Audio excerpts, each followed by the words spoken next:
of Natalie's disappearance. And again, he later emails the family's attorney admitting that he made the whole thing up. But what Yaron's dumbass doesn't know is that the FBI is already involved in this. The family's attorney had tipped them off way before the payment. Plus, the FBI's probably been investigating this for a while now. So while Yaron thinks he's playing the family, the feds are quietly building a case against him. But Yaron, he doesn't know any of this. He thinks he's going to get away with it. So he uses the money that the family paid him to fly to Peru to gamble in some poker tournament there. And that poker tournament is where he meets this woman, Stephanie.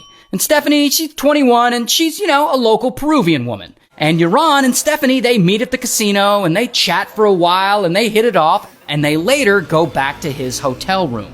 Now at some point, Yaron steps out of the room to go get some food. And by the time he gets back to the room, he finds Stephanie using his laptop. And she happens to be reading some news articles about how he's connected to Natalie's disappearance. It seems like she may have recognized him or something and went and looked him up. And Yaron's like, oh shit, and he just loses it. He's like, how dare you invade my privacy? And so they get into a huge argument and it escalates. And then pow, Stephanie slaps him. And so bam, Yaron elbows her hard in the face. And that instantly knocks her unconscious. And he eventually takes off his shirt and he suffocates her with it. And that, unfortunately, unalives Stephanie. He then steals all her money and her credit cards and her van, and he flees from Peru all the way down to Chile.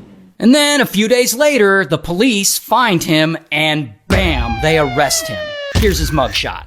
And so, for the murder that he committed in Peru, he gets 28 years in prison. And while he's in prison, he gets caught trafficking cocaine and he gets another 18 years added to his sentence. That same year, he gets extradited to the U.S. to face charges for the money scam that he pulled on Natalie's family years earlier. And for that, he gets 20 years in prison.